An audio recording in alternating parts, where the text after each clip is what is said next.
Herzlich willkommen zu einer neuen Folge von Firstcast TV. Wir hatten eine lange Pause, weil wir ganz viel planen gerade. Wir sind zu Besuch beim Olaf, an Olafs See quasi. Er hat mir schon erzählt, hier sind schöne Hechte drin. Für uns oder für mich ist der Saisonstart, für dich nicht, ne? Für mich nicht, ich hab den schon. Und wir machen heute was ganz Außergewöhnliches. Also für mich, ich bin eigentlich nicht so ein Freund davon, Hecht zu essen, aber du hast gesagt, das ist super lecker und du wirst mich heute... Ja, ich werde dich begrillen heute Abend. Versuche mal einen schönen massigen Hecht zu fangen und den im Idealfall dann abends hier zu grillen. Schönes Fischbrötchen machen. Ich bin gespannt, wie es schmeckt. Ich habe den Hecht auch noch nie gegrillt. Könnt ihr dir ein bisschen helfen? Also den Fischsommelier vom Fach haben wir auch dabei. Aber die Gewürze musst du selbst machen, ne? Das kriege ich hin, ja. Sind die richtig dicke Dinger drin? Ja. Ja. So lange Arme hast du gar nicht. Kennst du die Witze? Da gab es einen Angler, der hat immer gezeigt, wie groß waren deine Fische. Ist er im Dorf immer rumgegangen. Hat immer gesagt, so groß. Da haben sie die Hände zusammengebunden. Und dann ist er zum nächsten Angeln gegangen und hat gesagt, ich habe so einen großen Fisch gefangen, der hatte so große Augen. Okay, so witzig war der nicht. Der war so schlecht. Ich muss ganz schnell aufhören. Kennt ihr Broseph eigentlich schon? Wer ihn noch nicht kennt, dein YouTube-Channel heißt? Broseph, genau. Ich mache auch seit einem Jahr jetzt mittlerweile Angel-YouTube. Und ja, das erste Mal heute mit Dustin auf dem Wasser. Ich bin gespannt, hoffentlich fangen wir was. Ja. Kanal findet ihr in der Videobeschreibung. Es geht heute wirklich Catch and Cook auf Hecht. Jetzt machen wir das Boot schnell fertig und los geht's. Ich bin heiß. Angriff. Also, wir nehmen jetzt diese Aluplatten. Das Geile bei diesem Schlauchboot ist nämlich, dass es einen Aluboden hat. Das mag ich besonders. Dadurch ja, hat man nicht Angst, dass man irgendwann im Wasser steht, wenn das Schlauchboot Luft verliert. Also, als erstes kommen jetzt erstmal die Aluplatten rein. Die sind glücklicherweise auch nummeriert. Also der Kollege als erstes. Die sind glücklicherweise nummeriert. Das ist eine 2, vermute ich mal. Ja, machen wir eine 2. Ist das eine 2? Ich vermute mal, du hast das so gelegt, dass das genau passt, ne? Ganz klar. Lass uns erstmal die Das vorderste ist, reinlegen. Das ist eine 3. Ich habe früher tatsächlich in so Porterbooten öfter geangelt. Mit einem Kumpel von mir damals, Jan Josefiak, kennt vielleicht auch noch einige aus Fisch- und Fangzeiten. Hat mir so ein Porterboot, haben wir oben aufs Dach geladen und dann musstest du es zusammenstecken. Und als kleiner Steppke hat mein Opa mir mal ein Schlauchboot geschenkt, ohne Boden natürlich und so weiter. Und da bin ich immer über den See bei uns geheizt mit Rudern. Weckt Kindheitserinnerungen. Ich hab Bock, wirklich. Komm, Geil. wir geben Gas. So, in 10 Minuten sind wir fertig. Ja, top. Zack. Nice. Diese Seiten. Oh, Alter, plötzlich ist der Wind weg und mir ist warm. Es ist so warm. Was hast du gemacht? Alles gut? Hast du wehgetan? Nee, ich bin einfach nur hinten gelaufen. Holy shit. Auf Kamera. Hoffentlich hat die das aufgenommen. Ich habe mal nicht zu dir geguckt, glaube ich. Alter. Glück gehabt, das kann man nicht so Ja, Glück, aber das Knöchel nicht gebrochen ist oder so. Ja. Schon hoch. Shit. Und nicht raufgeknallt, nichts, ja? Nee, ich bin einfach nur dahin geflogen, hab mich aber abgefangen. So. Ja. Flo ist hier, ne? Hat gefilmt, ist rückwärts gelaufen mit Kamera und ist dann hier, hat nicht gesehen, dass hier aufhört. Weg war er. Weg war er. Stell dir mal vor, er wäre jetzt 50 Meter runtergegangen. Gut, dass da nichts passiert ist, ey. Auf der Ab-Nord-Tour musst du ein bisschen mehr aufpassen.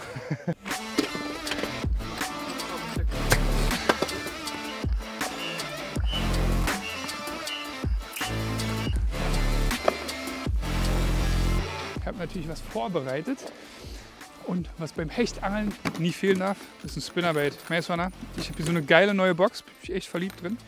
Da hänge ich die alle super rein. So, die neuen Plano Edge Boxen. Für mich wirklich meine neuen Lieblingsboxen.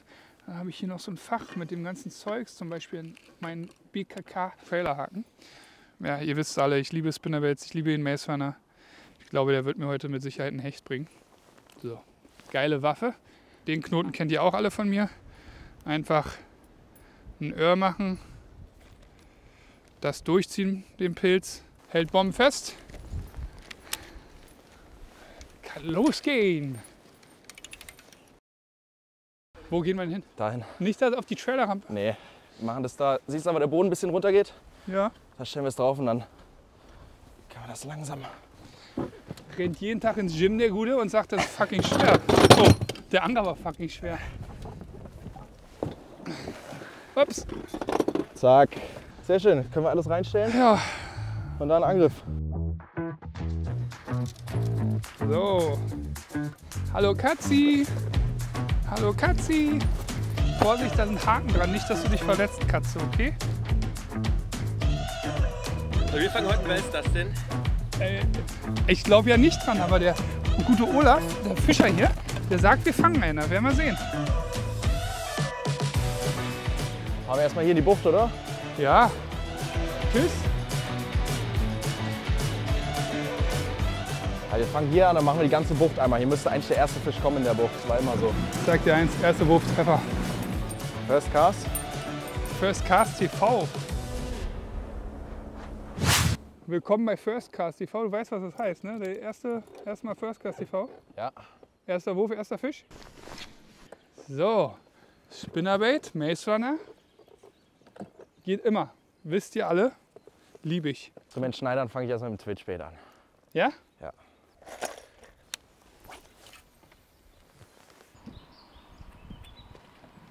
Der erste Wurf war nix, First Cast TV, aber Broseph hat auch gesagt, wir sind hier nicht am Hotspot. Deswegen mal gucken, was noch geht da hinten. Wir sind heute ganz autark unterwegs, analog, ohne Echolot. Obwohl, ich wollte ja sagen, ohne Motor, aber einen E-Motor haben wir uns dann doch gegönnt. Er hat noch nicht mal einen Nachläufer gehabt. Du hast uns hier hingeschleppt, Brosi.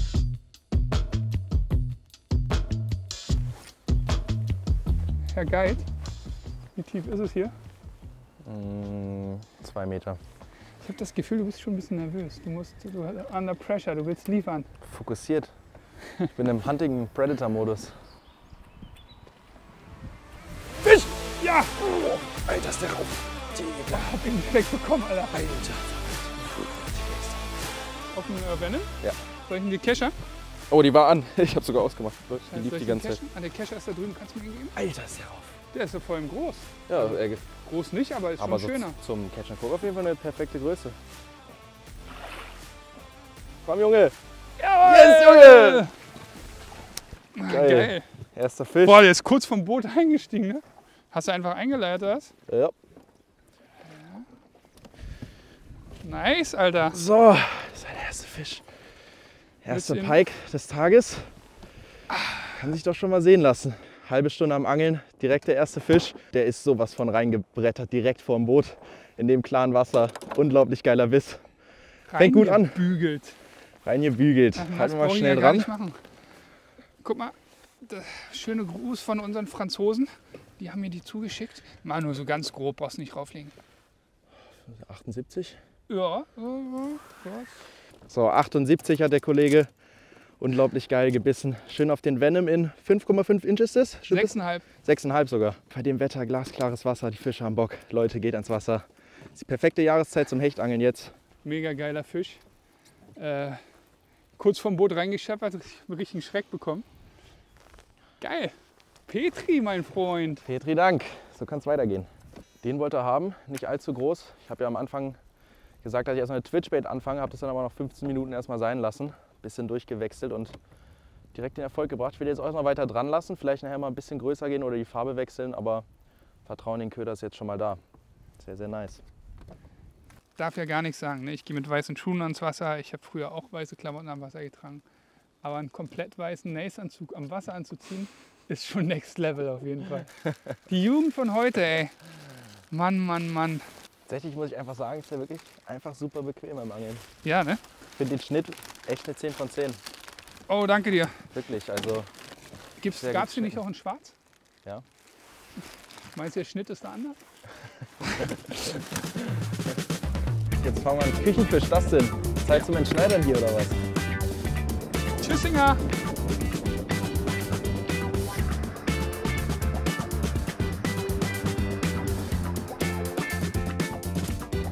Guck dir das mal an, das denn. Schöne Bucht, hinten die Schilfinsel. Boah, geil. Hier wird es jetzt richtig schön. Hier kannst du auch auf Sicht Swimbait-mäßig, kannst die Drohne steigen lassen, kannst auf dem Swimbait hier Live-Bisse kriegen. Geil. So flach ist Bodenlos. das. Das ist richtig geil. Gottlos ist das. Das wäre Gottlos. geil. Stell dir mal vor, du hast die Drohne oben und siehst dann den Ja, ja, Köder siehst du, und wie der dann hinterherkommt. Erster Wurf, haben jetzt wieder hier den Twitchbait dran gemacht, wie man sieht. Ja, sieht doch gut aus. Ist in einer kleineren Bucht hier. Ups, die schön ver... Oh nee, was ist denn hier los? Der Guide hat den ersten Wurf gemacht, das macht man einfach als Guide nicht. Aber als Strafe hat er auch einen Backlash bekommen. Mit einer Stationärrolle, muss man dazu sagen. Ich dachte, er schafft nur Wecki. Und jetzt kommen einfach aus der Rolle 3 Schnüre. Also manchmal frage ich mich, was es für Möglichkeiten gibt, wenn man ein Gewicht und eine Schnur hat. Das ist unglaublich. ist einfach manchmal unfassbar, wie sowas passieren kann. Es gibt wirklich nichts Nerviges. Nach so einem guten Spot, wo wir jetzt gerade sind. So, Knoten gelöst. Jetzt alles nochmal neu durchfädeln. Und dann bin ich wieder einsatzbereit. Alter, ist das bitter. Die gute Schnur, die teure.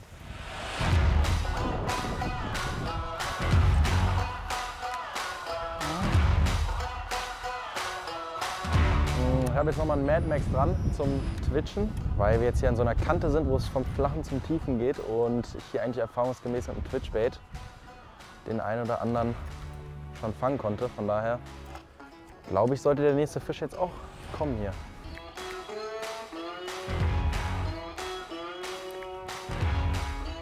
Kannst du das mal kurz bitte enthellern? Also weißt du, warum hier die Hechte stehen? Oh nee, ey. Becky! Ah. So, wir waren jetzt eigentlich an einem sehr guten Spot, aber meine Theorie, mittags den Fisch am Siesta machen. Von daher wollen wir uns noch mal ein bisschen runtertreiben lassen. Das Kraut hier ist geil, wir haben es gerade am Anker gesehen, wir stehen genau richtig. Das ist das perfekte Hechtkraut, sind direkt an der Kante. Die habe ich eigentlich auch immer ganz gut gefangen, aber jeder Tag ist anders. Ne? Schauen wir jetzt mal, dass wir ein bisschen weiter unten in der Bucht noch was holen. Oder das denn? Ja? Nicht, dass wir heute Abend hungrig ins Bett gehen. Das wäre schlecht. Du, ich habe ja gesagt, du bist der Guide, ich mache dich dafür verantwortlich. Aber ich glaube, ich bin mir ziemlich sicher, dass wir heute noch was fangen.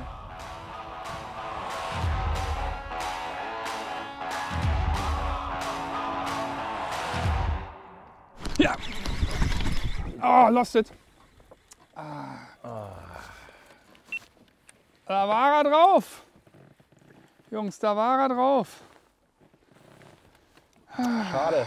Das war ein Wels. Ah nee, es war ein Hecht. Guck hier. Hat sich nicht so schlecht angefühlt. Schade. Guck mal, er hat hier Macken und hier Macken gemacht. Also so breit war das Maul mindestens. Die man verliert, sind immer die größten, wisst ihr ja. So viel zum Thema nochmal Mittagssiesta. Hört auf damit.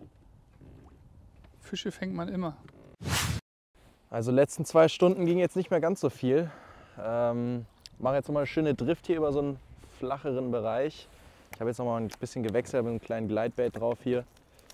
Ja, der hat nochmal ein bisschen anderes Laufmuster. Vielleicht ändert das noch was, aber meine Theorie ist eh immer noch, dass ja, eher gegen Nachmittag die Fische Bock haben werden. Jetzt einfach die Sonne knallt zu sehr drauf, aber am Ende sucht man mal die Ausreden. Ne? Vielleicht haben die Fische auch einfach keinen Hunger. Man weiß es nicht. Woran hattet ihr gelegen? Das ist die Frage.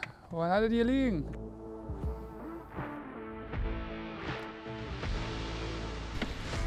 Ja, genau. Oh, Alter, aus dem Nichts. Oh, habe ich einen Schreck bekommen, Alter. Boah, der war krass, der Biss. Bei dem klaren Wasser einfach geil. Oh, habe ich einen Schreck bekommen, Alter. Das sah geil aus. Ja, das war echt geil. Oh, Fisch! Guter Fisch? Ja. Guter Fisch? Ja.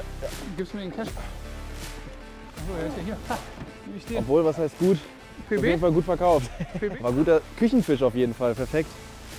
Yes, baby! Yo! Scheiße! Wollt damit nicht glauben, dass das hier gut aussieht. Der hat auch eine perfekte Größe für das Catch and Cook, Leute. Nummer 2. Rein da. Also der Fisch ist schon, den haben wir gerade weitmännisch erlöst. Und den werden wir uns heute Abend auf jeden Fall schmecken lassen. Eine perfekte Größe mit 60 cm. An diesem Gewässer hier gilt nämlich 45 cm Mindestgröße für Hecht. Von daher ist der doch eigentlich ziemlich perfekt. Du hast unser Abendessen organisiert, das ist schon mal das Gute. Geil. So Er ist der Kleine, brauchen wir nicht größer reden, als er ist. Um die 60 hat er, aber der Biss war knallhart. Den Fisch werden wir uns auf jeden Fall heute Abend schmecken lassen. Ganz tolles Tier. Traumhaft. Da liegen sie drin, die Biester. Da müssen wir sie rauspulen. So sieht's aus. Oh fuck, jetzt bin ich voll mit dem Motor durch. Hä? Ja, nix, alles gut. Ich check nur mal kurz was an der Schraube. Alles da drin jetzt? Geil. Oh, warte. Ach, Digga, kannst du dir nicht ausdenken. Jetzt habe ich den ganzen Salat hier drin. Einmal mit Profis. Ah. Er fügt sich auf jeden Fall gut ein ins Team Chaos. Ich finde es so ungewohnt, nicht das Steuer in der Hand zu haben.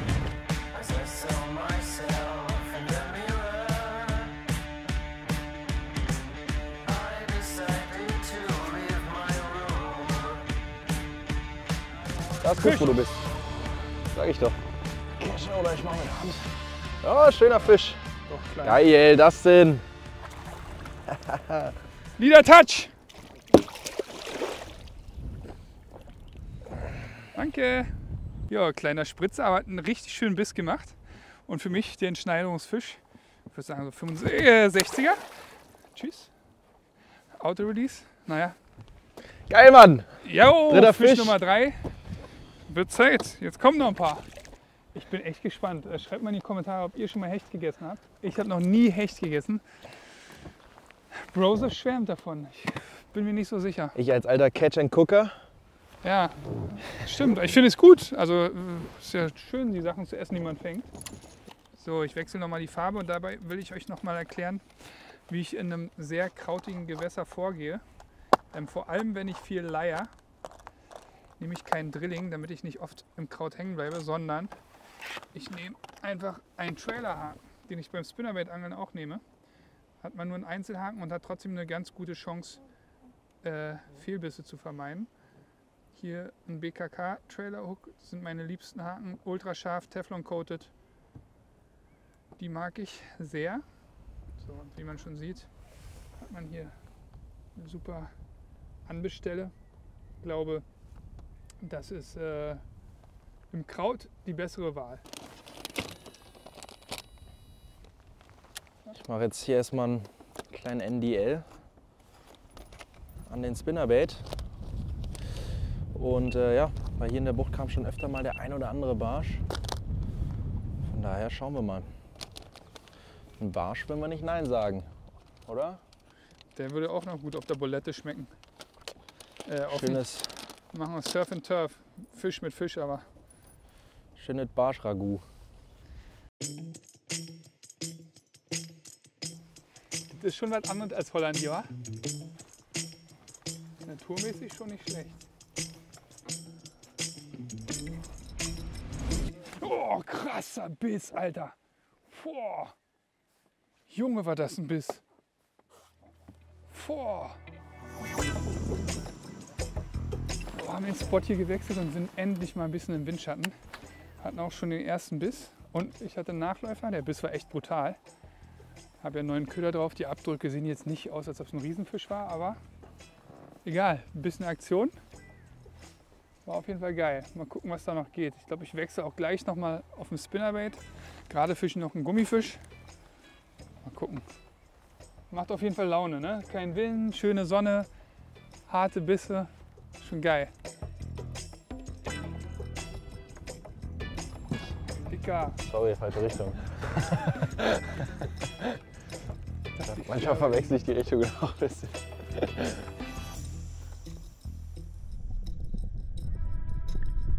Wie ist es denn? Fisch.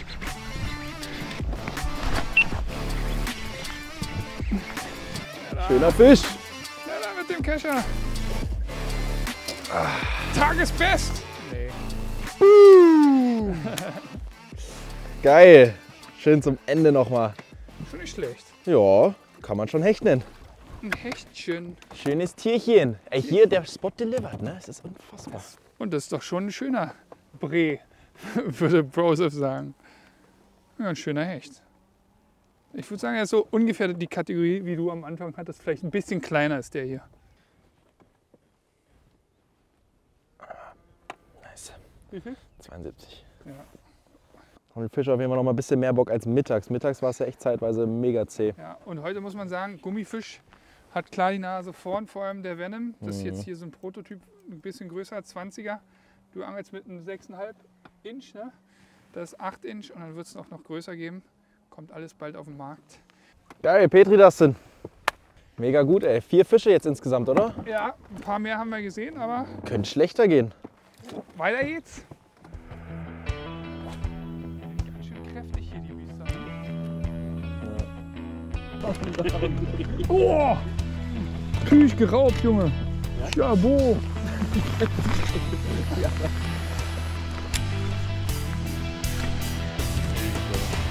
Oh, nein. Aber Rauben gesehen, angeworfen und voll raufgescheppert, das Ding. Das ist geil. Ah, das ist wirklich klein. Guck mal, beim Rauben hat man gedacht, das ist ein Monster. Komm, ich lade den mit der Hand, oder? Ja, mach's mit der Hand. Leader-Touch zählt als gefangen, oder? Leader-Touch! Geil! Ey, das war eine geile Aktion. Das war echt eine geile Aktion. Da ist er, der kleine Übeltäter. Fisch Nummer 5.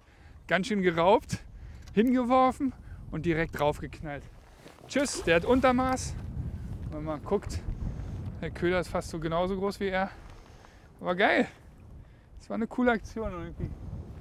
Geil. Ich war 5 Sekunden zu spät. Wir haben den beide rauben sehen. Ich hatte gerade erst ausgeworfen, mein Köder war ganz da hinten. Dustin war prepared. Er war am Spot hingeworfen. Boom.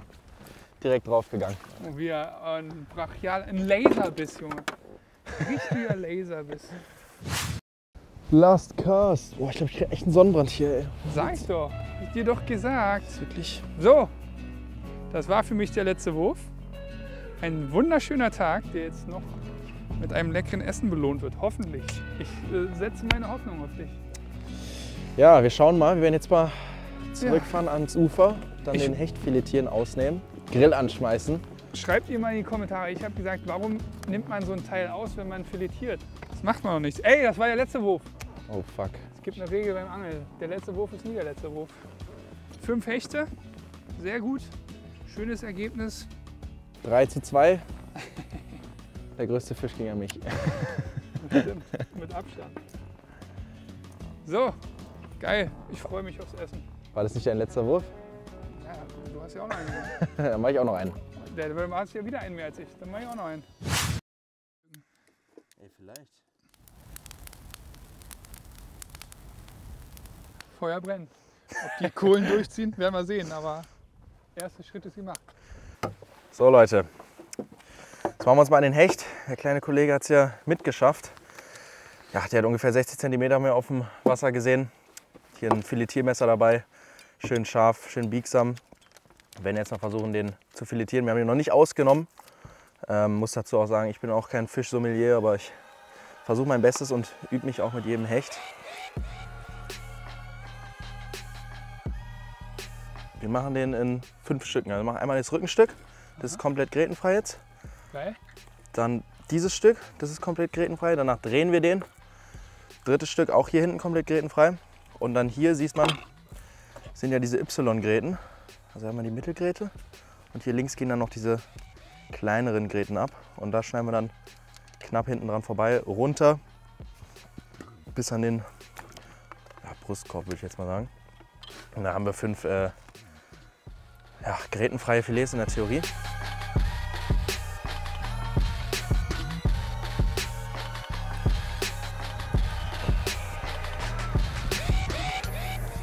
Jetzt machen wir uns an die Nummer 4, Nummer 5. Hier sieht man es nochmal ganz gut mit diesen Y-Gräten. Das sind ja die Gräten, warum viele den Hecht nicht so gerne essen. Aber das kriegt man auf jeden Fall hin, indem man jetzt hier quasi den Schnitt ganz knapp an dieser Gräte entlang macht.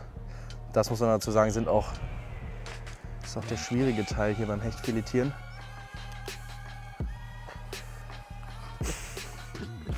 So, das ist Filet Nummer 4. Sieht echt gut aus, muss ich echt sagen. Ich bin beeindruckt, mein Freund. Also wenn das wirklich grätenfrei ist schon mal die erste Sorge, die ich beim Hecht hatte, weg. Und zwar die Gräten. So, jetzt haben wir hier noch eigentlich nur das Gedärm. Könnten wir jetzt noch einen Fond draus machen, aber wir geben es den Katzen. Nee, Ne? warte mal. Oder du willst Die Leber kannst du auch essen.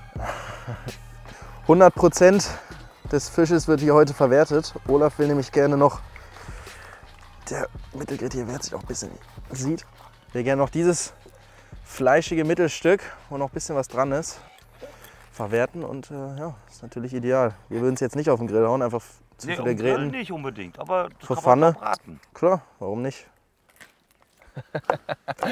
So ein Macher. Kann ich einfach hier hinwerfen für die Katze? Ja, warte mal, Augenblick noch. Die Leber will er doch noch. Ja, Mann, ey, Alter! So, Das ist die schmeckt wie Hühnerleber.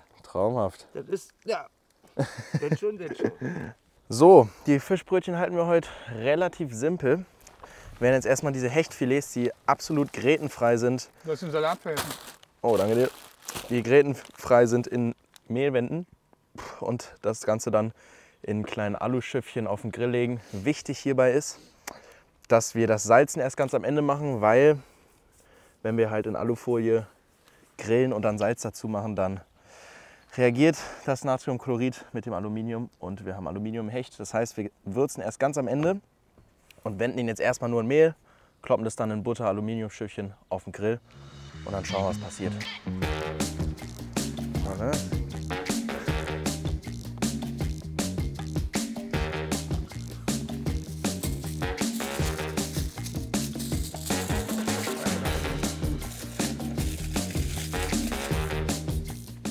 Ich bin begeistert. Zack.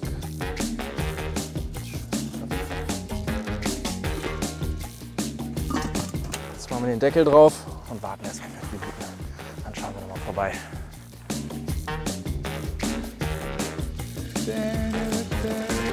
Oh, so eine Abendstimmung ist schon was Schönes. Dustin, schau dir das mal an hier. Komm mal her. Schon Hör mal. soweit? Hör dir einfach nur mal den Sound an. Ich bin mal gespannt. Ich bin sehr gespannt. Er sieht schon sehr gut aus, der Hecht. Da fehlen natürlich noch Gewürze. Doch, das wird was. Kann es nicht lassen. Ich habe hier Barsche gesehen und habe gesagt, einmal noch ein bisschen auf Barsch. Na, die waren echt zu klein. Nutzt die Zeit, während gekocht wird. Man muss das machen, was man am besten kann. Und das ist bei mir nicht kochen. Ich bin gespannt, wie es schmecken wird.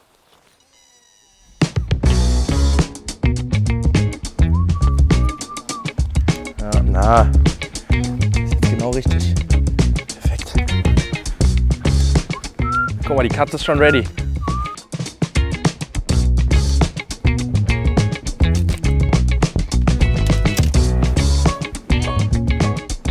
Das, nimm dir eins. Okay. Die Kollegen jetzt mal hier. Cheers. Cheers. Auf einen geilen Angeltag. Guck mal, wie der Hecht hier vom Grill schmeckt.